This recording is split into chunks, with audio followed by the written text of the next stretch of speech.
Welcome to Transmissions Alt Mode, where we talk about all the comics and media featuring the... In the special edition of Alt Mode, Charles, Darryl, Mike, and Jeremy give their spoiler-free review of the new Netflix series Transformers War For Cybertron SIEGE that's releasing on July 30th. Check out this review, then listen to Alt Mode 192 on Friday for our spoiler-filled review of episodes 1 through 3.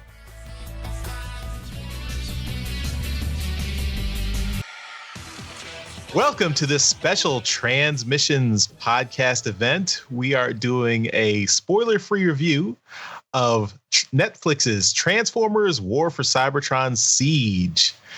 So this episode is going up on July 27th, so it's a couple days before the show premieres on Netflix on July 30th. So we got a chance to see the whole series, and we're going to give you our thoughts on it, but we're going to stay away from spoilers. Of course, we are going to talk a little bit about it, so if you don't want any spoilers at all, wait till you see it on the 30th and then come back and watch it. We'll go in depth and spoiler heavy reviews in our regular Transmissions Alt Mode Transformers Comics and Media podcast. That's every Friday. So this Friday, July 31st, we will talk about episodes 1 through 3 in detail of War for Cybertron. But right now, we're just going to give our overall thoughts about the whole series. And also, you can check out our interview with FJ DeSanto, the showrunner of the Transformers War for Cybertron series. That was a very cool interview. We got to do that with him, and that's up today as well. So you can check that out. And he goes in depth about the whole process of developing the show. Also, no spoilers there in the interview, but it's a really fun discussion, and he goes in depth into how he did the show and everything. So that was really cool. So check that out. But yeah, we're going to talk about War for Cybertron SIEGE.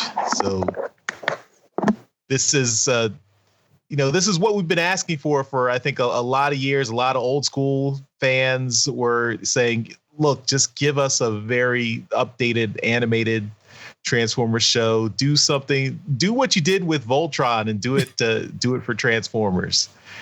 And Netflix said, okay. Netflix and Hasbro said, okay, we'll do that. So yeah, we're gonna talk about, did they actually succeed? Did we like it? Was it good? I think generally our overall impressions are pretty positive. So I don't know how the entire fandom is going to take things. Transformers fans are a fickle bunch, so I'm sure there's going to be some grumbling, but I think overall we generally enjoyed the series. Do I have that right? Anyone who just absolutely hated it? Jeremy's giving the thumbs up. I enjoyed it a lot. Yeah, so let's talk about our overall impressions. I think, Darryl, I'm going to start with you. What did you think of the series? With me, I enjoyed it. I thought the story was pretty good. I really enjoyed the Megatron in it, and I know that we had kind of talked about this a little bit prior as well. They did get the voice actor from the previous like the Machinima series, the Prime Wars trilogy, Jason Marnosha. What? Sassy Megatron. Sassy Megatron, right? Yeah. So, right. Jason Marnosha. I want to give him a shout out like by name. So I think it is Jason Marnosha is his name, but he did a fantastic job with Megatron in this series. So really big props to him. Like, I know that he's a YouTuber, like that's where he's come from, like the world of YouTube. So I really was very skeptical with, from Prime Wars trilogy, and all these guys were coming over from being YouTubers and stuff. And I'm like, really? Like, why are we getting these guys? And sure, we all know the fate of Prime Wars, but I was really impressed with with what he was able to do with Megatron in this series. And then obviously we had the person, and I forgot his name, but the person voicing Optimus Prime is the guy from Cyberverse, and it seemed like a completely different person. So I was very, very pleased with the voice acting in this show. So very, very big props about that. His name is Jake Fauci, I think. Fauci? Okay. Yeah, it's- So yeah, props are all around to the voice acting team, but specifically to those two gentlemen for their work on those two characters, because those are some big shoes to fill in the world of Transformers as well. So big props to them. The all around story was pretty good.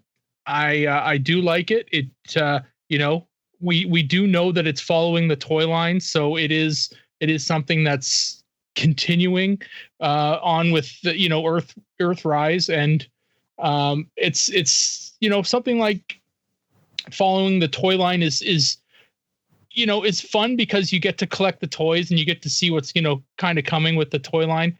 I want to say one of my critiques is the fact that the cast seemed really small, and one of the things that I've always found that when you get to a show like that is a bit more CGI based is that a planet like Cybertron should be populated. It should be heavily populated. And there seemed like there was nobody around. And that just kind of bothered me. And when there were other bots around, and they did a good job at trying to populate it with just kind of nobodies, you could tell that they really only had like 4 models to kind of play with. Like everybody was, one of these guys or one of those, just a recolor of this guy or a recolor of that guy. And that just kind of sticks out after a while, So, hopefully in the future they can kind of add some more, generic robots to it, and they don't have to be anybody. They can just be generics and, just put some bodies on the field kind of thing. And, that would be one of my critiques, but, and another one would be that, there really wasn't that much transforming. I think I counted 2. So, a lot of it was kind of like off screen. You would hear it was all off screen. Yeah. But FJ did mention that in the interview. It's expensive for transforming. You have to have, it is expensive, an extra model to handle the transformation. Of course. And I get it. It's tough. So yeah. And they did put the classic sound in. So even when it's off screen transformation, you hear the sound and then it cuts back and he's in his alternate mode. So, that at least you get the indication. Oh, you knew what was happening. I mean, I get it, but it was one of those things. I'm like, I just want to see them change shape. And they very, very rarely showed it. But with those two kind of critiques out of the way, I have a lot of praise for the show. It was very fun to watch. I watched it with my daughter. She enjoyed it. She's 11, so she kind of, followed along with the plot, and she had some, some fun remarks as the show went on. But it was fun to kind of share that with her as well. And I thought the show was quite well paced. And I'll let somebody else take it from here, and maybe I can kind of chime in on something else that they say. All right, Mike, I'm going to throw it over to you. What did you think? Yeah, sure. I'm going to echo a couple of things that Darryl said and start off with overall very positive impressions of it. When I was finished with the series, I wanted more. So that in that respect, 100% successful. So good on you guys. That was absolutely great. Story-wise, I will say that it was a very dark story. And honestly, I think it actually works for the series because one, it's a Netflix original, so they can kind of do what they want within whatever Hasbro says, and it felt like a war. It felt like a conflict. At some points, it was dark enough where it felt like, okay, this is like a World War II era story kind of thing. And I think in that respect, it works really well. Just be aware that it is a very dark themed story. They let you know right off the bat too. Oh yeah, Like yeah, within the certainly. first few minutes, like, oh, this is different. Yep. I mean, even just like seeing the trailer, you can really kind of get that vibe. But it wasn't. I can absolutely tell you for certain here, it wasn't a case where the trailer did not reflect the series. No, the trailer very much did reflect the series. I think the weakest part of it, and like Darryl said, there's so much positive and there's so much to praise and to say good stuff about it. I think the one or the weakest part of it probably was the animation, and I hate saying that too because I really like wanted it to be like as successful as possible, but it suffers from I don't even know what the term for it is, Energon syndrome, I guess. For those of us who saw the Energon cartoon, the character designs were slavishly accurate to the toys in there, and because of that, the run and the walk cycles and the movements oftentimes were hampered by the fact that the toy design was not designed to move in that way. So you see these like giant just blocks of pieces like on the leg, like the Energon Ironhide character is a big example of that, where just like his legs, his shins are wider than the character's torso. And it just looks really, really weird and really awkward when he moves and when he runs. The same thing is true on this, except that the toy designs are much better than what we got out of Energon, so it feels more natural. But in the end, it still does suffer from the kind of very stiff walk cycles and stiff animation on some of the characters. And I think it's specifically because Hasbro wanted the characters to be as close to the toys as possible. Again, totally understand why they wanted to do it that way, but I think it does force the animation to suffer a little bit.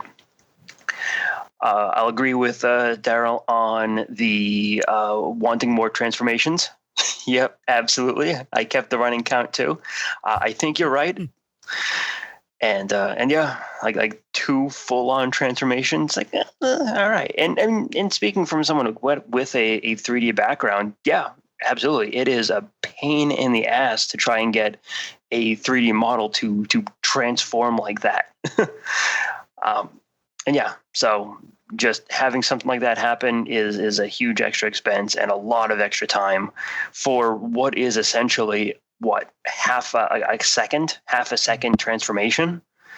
So I think in the end they just decided that, okay, you know what, we can spend our entire budget on getting a really beautiful looking transformation, or we can focus on story. We can focus on something that has a much greater visual impact to it. And, you know, I can't fault them for that. I still want to see more transformations, but yeah, like I said, I can't fault them for it. I'm going to disagree a little bit on the voice acting. I didn't hate it. I didn't dislike it, but it certainly felt off. Megatron, I'm fine with, no problem. Most of the characters I was okay with. It was very, very evident on Prime, though. And I think it's just because it wasn't Peter Cullen, and we've just gotten so used to him voicing Prime for so long that anything that doesn't sound like him just feels off. It just feels weird. So I think that's the case, and I think it's just my perception of it, but still, the voice acting like on some of the more notable characters felt off, felt weird. On original characters or on lesser known characters, that no problem. So like Jetfire, when he talks, no issues with Jetfire, no problems at all. Soundwave though sounded awesome. I love the way they made Soundwave sound. Very, very G1, very kind of that synthesized sound. So props to them on that one. That worked out really well. I didn't think it was too synthesized. A little too far, you think? They went too far over to the synthesized. I almost at some points couldn't hear the words, but yeah.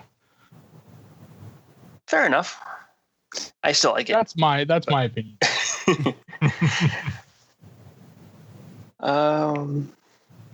Yeah. I'll toss it to someone else because, yeah, I mean, like I said, and story's good. Animation, I think, used a bit of work. Voice acting, mostly solid. So, yeah. Cool. All right, Jeremy, what do you think? I have to agree with a lot of what the other guys have said. I enjoyed it. I think I've watched the whole thing 3 times so far. Once just to get the initial impressions, and then I took notes for other reviews. But it was, I guess I don't come from the 3D background, so I'm not as critical on the animation. And coming off of what we've had, particularly with the Machinima series, I was so happy with the animation. I thought it looked great. And I understand this being slavish to the toys, and we've been critical of the comics as well for the same, being, you can have the 5mm holes and stuff. And that was still evident here, but I did notice that they made an effort to kind of fill it in with like a little, it looked like a screw or something. So it wasn't just like they had these big holes. It was just a circle with something in it. And I thought they made do with what they were forced, the confines of what Hasbro told them they had to do. And I thought it looked great. It obviously, wasn't up to the level of Transformers Prime, which I think, that and like the 5 minutes of Bumblebee that we got are probably the pinnacles of 3D animation that we've had in Transformers. And this is probably third on my list on, 3D animated series. I thought it looked great. The story, yeah, it was dark, but I don't think it was too dark. There was a through line on the Autobot side of hope. However, like beat down they were, because this is supposed to be like the last day of the war. There was still the optimism and the hope from at least Optimus and a few other core characters. But they do in the very beginning of the series, much like in Transformers Prime, where the very beginning of that series, there's a reason why The Rock was in the first episode and wasn't in the rest of the series.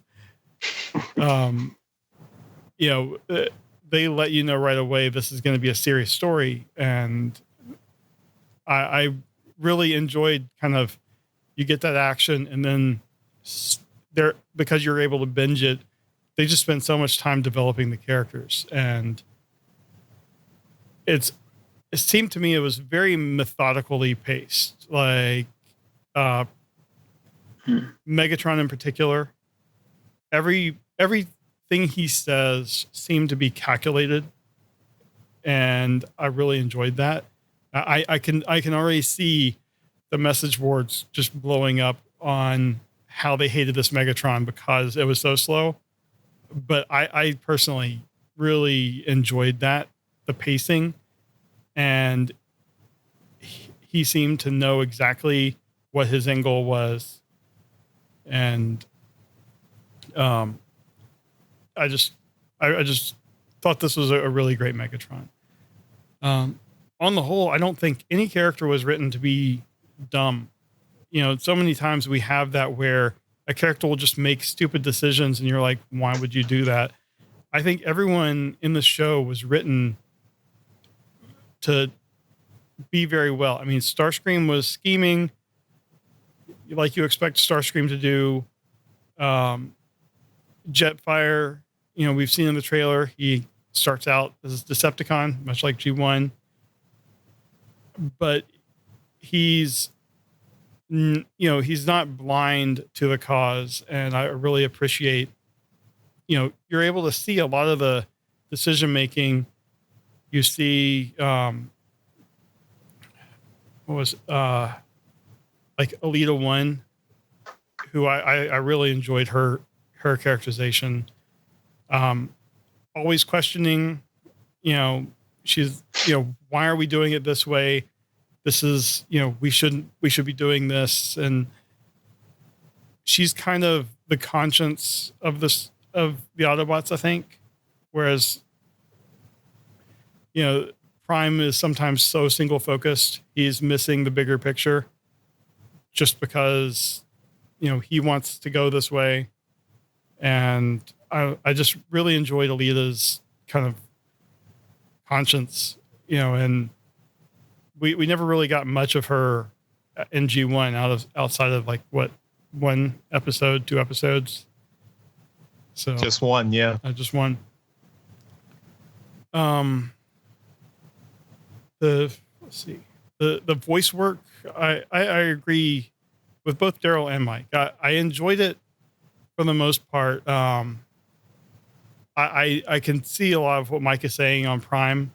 It took probably a couple episodes for me to kind of get used to the voice of Prime, and it's just it is because it's not Peter Cullen. And I think anyone that does an Optimus Prime voice is going to have to overcome the fans saying this isn't Peter Cullen. And, Peter Cullen's not going to be around forever. Mm-hmm. I really enjoyed, as the series went on and he settled into the role, I really enjoyed it. I think the standout voice, though, throughout the entire thing that I thought that they nailed was Wheeljack. It had that kind of New York, New Jersey kind of style to it that the G1 Wheeljack had. And it was just not something I was expecting, because I think we've had Wheeljack in a few other series here and there. I know he was in Prime. And it just, when I heard Wheeljack in this, I'm like, oh, that's Wheeljack. They got it. Starscream was another one that they nailed. And that was another voice actor that came from the Machinima series, Frank Todaro, I think. And I think that he nailed Starscream. It was not a slavish trying to do G1, it has the soul of the G1 voice, but he made it his own. And I enjoyed that. I thought a lot of the newcomers were good. Like Alita 1 was a great voice actress. I think RC was done really well. Megatron, like I said before, was excellent. Shockwave took a little bit of getting used to. And I think that was just another case of it's not a Corey Burton impression. It was different, but as you got into the character and as he started doing things, he was definitely Shockwave. He did Shockwave things. So, Shockwave's going to Shockwave. Yeah. Starscream's going to Starscream. Shockwave's going to Shockwave. And I think the last thing I really want to comment on is the music on the whole series. The music was excellent. In our interview, FJ DeSanto said it was heavily inspired by like synth, things like Tron Legacy, and you can definitely hear that. And it's a different kind of soundscape than any other Transformers series we've had. And I really thought it set the tone. And I hope we get just some of the music, because I think it would be just a great thing just to listen to by itself. So, yeah, on the whole, this is something that I would definitely watch again. Just when there's nothing else to do and I want to just kind of blow through a couple hours, it's something I would just set on Netflix and binge. Awesome. Charles, what did you think? Yeah, I got to agree with what most of you guys said. For the voice acting, I was fine with pretty much all of it. I don't think I have any specific critiques of the voice acting. I thought Optimus Prime was pretty good. I'm happy actually to move away a little bit from Peter Cullen. I think actually even Peter Cullen has moved away from Peter Cullen from 35 years ago. So these days Peter Cullen's Optimus Prime is much deeper and darker than the G1 Optimus Prime. I think Optimus Prime needs a little bit of light, and I mean he is a usually very serious grounded character, but he still needs a little bit of. He needs to be that Optimus Prime you can go out and play basketball with. Exactly. So I mean, the story is pretty dark and pretty bleak here in War for Cybertron. So you don't get that, but you do get a hint of that. I mean, especially his interactions with Elita One. You get the hint of, where they were before the war started, and what the future they wanted together, and that they weren't able to get. You see the line in the trailer. It's not the life we wanted, but it's a life worth fighting for. So yeah, I liked that interaction. I agree with you that Elita One was a really well done character, really well fleshed out character. I also like Bumblebee. I mean, we joke about Bumblebee being everywhere in Transformers and being kind of the mascot, but I think they really gave him a good role here in the series. And you see in the it's not a spoiler in the trailer. He doesn't start off as really like a committed Autobot. He's arguing with Optimus Prime like what you're doing is going to get everyone killed. So seeing him kind of be introduced to the Autobots and then his evolution throughout the series, I thought was really interesting. And the same with Jetfire. So Jetfire starts off with a Decepticon. Does he end up becoming an Autobot by the end of the series? Well, you'll have to watch the show to find out what happens. I thought those characters really had cool journeys throughout the series. A bunch of characters get nice little arcs throughout the series. I was worried that 6 episodes wouldn't be enough space to really tell some interesting stories, but they got a lot of interesting stories in these 6 episodes of individual character arcs. Yeah, very dense. And the overarching story I thought was really well done too. And Megatron's character also as a, I think he was a really well done villain in the sense that he's a villain who doesn't think he's the villain. He thinks he's doing what's best for Cybertron and he's fighting for what's right for Cybertron.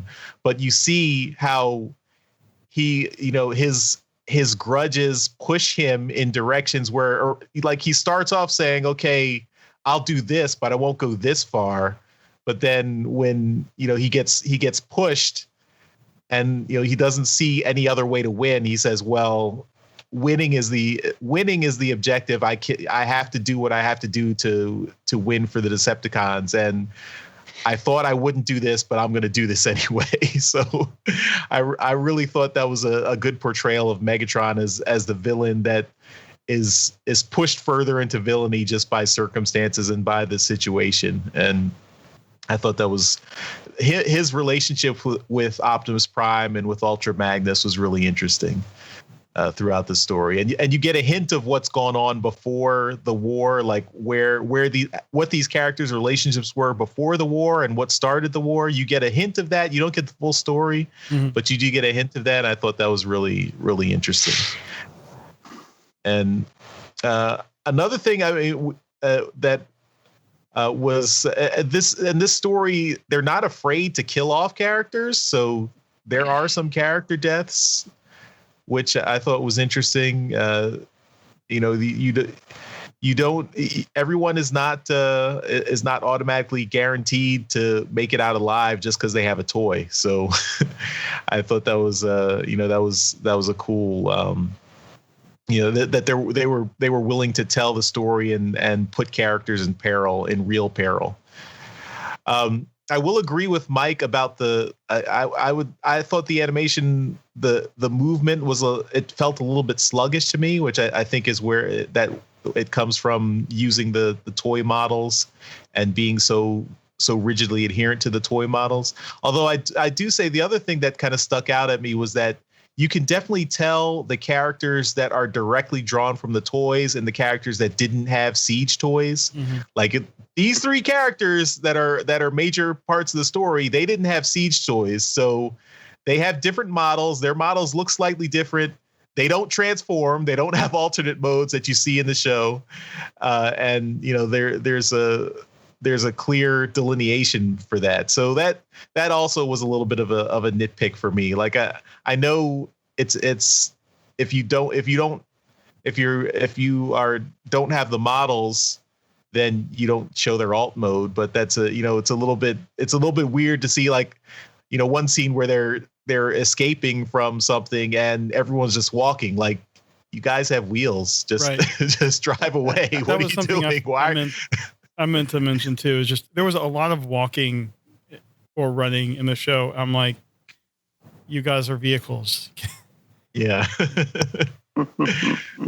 But yeah, I mean, but ultimately, I understand there's animation budget. That's a nitpick. Yeah. But I thought overall the story was really well done. I thought overall the animation was really good, other than the sluggishness of some of the character movements. I thought it was a nice balance. I mean, it is a relatively dark story, but there are moments of humor in there. So I appreciated that, and I appreciated that it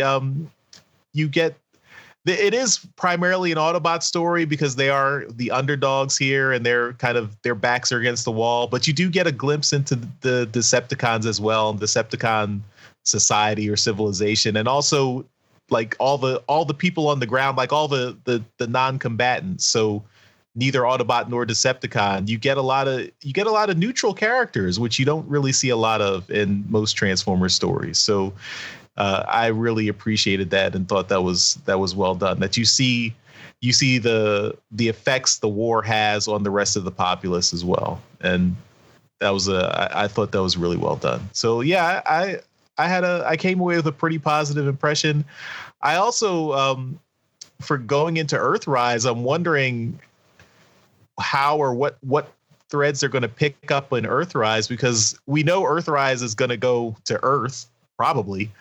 But they did leave a few storylines on Cybertron that I would still like to get picked up. So I wonder what's going to happen there. I hope they pick up on those in the next series.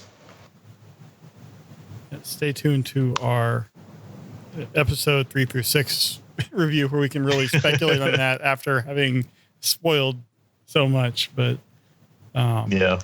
One thing that you mentioned about the Decepticons that I picked out in my last rewatch that I thought was just kind of really neat. If you look in Megatron's, like in the Decepticon headquarters and stuff, at one point you'll see Megatron talking in the foreground. In the background, you'll see Megatron has a portrait of himself on the wall. I didn't see that my first watch through. And when I saw it, I'm like, of course Megatron would have a portrait of himself. He actually had a couple, if I recall correctly. It wasn't just one. He had like a good 2 or 3 like the different portraits like all around like his base. I just noticed the one. It would make sense though. I think that was just something, a little thing like that they put in there, and there are like little Easter eggs throughout the show that are great. Yeah. So yeah, I think this is a worthy addition to Transformers mythos and storytelling. If you're a fan of Transformers, I think,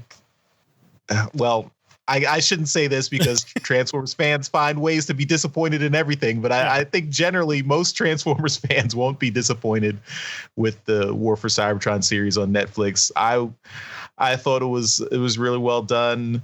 I thought they took there's a lot of influences from, not just from G1, but from lots of sources throughout Transformers. If you are a fan of Beast Wars, I think it's already been, we talked about it on the last Transmissions Alt Mode. Beast Wars will be incorporated into this series overall in the third part of this series. So don't feel like you're being left out there. But I really feel like this is trying to be a good like representation of Transformers, but also not adhere, like be not adhere and be so focused on one particular iteration, but kind of be a retelling of the larger mythos. And it felt like even taking that first like 5 or 10 minutes of the first episode of G1 and turning that into a longer series where we get really an explanation of what's going on and where the war is on Cybertron and why the Transformers left Cybertron. So are you saying this is kind of like the Rogue One? Like taking a single. Yeah. That's a good analogy. That's a reasonable analogy. I mean, I think I'll get into specifics when we do our spoiler review, but there were specific things that I caught that felt like this was this was calling back to those things. So yeah, definitely. All right. Well, in summary, go watch it.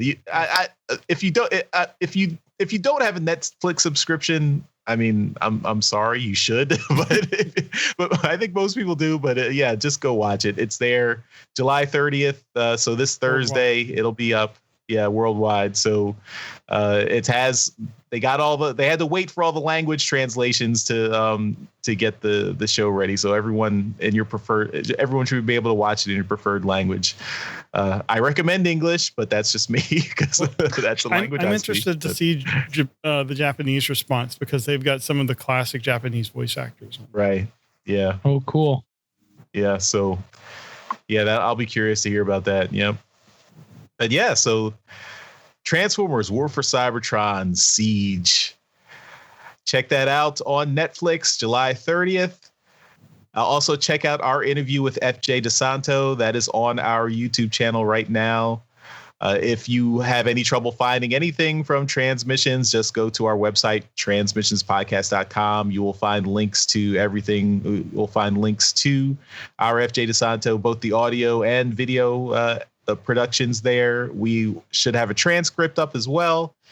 So if you need to, if you'd rather read than watch, maybe that's you've got some time commitments. You don't want to spend an hour and a half watching the FJ DeSanto interview. So I think reading it would take longer. Maybe you're a speed reader. I don't know. But yeah, so check that out. But yeah, and check out our regular podcast. We do 2 podcasts every week. Transmissions as on Wednesdays. That's our regular toy-focused Transformers show.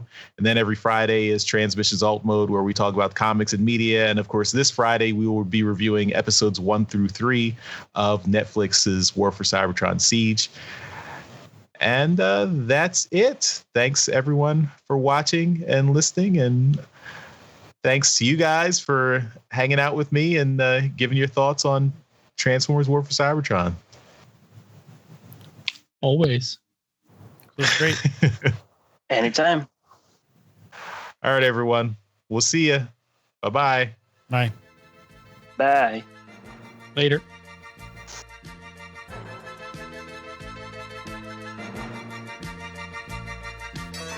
Hey everyone, thanks for listening to this episode of Transmissions. But just because this episode is over doesn't mean the Transformers fun has to stop. Join us and other Transformers fans on our Discord chat server by visiting transmissionspodcast.com/discord. If you would like to learn more about how you could support the Transmissions podcast, just visit transmissionspodcast.com/support. Thank you all for listening, and we'll see you again next week.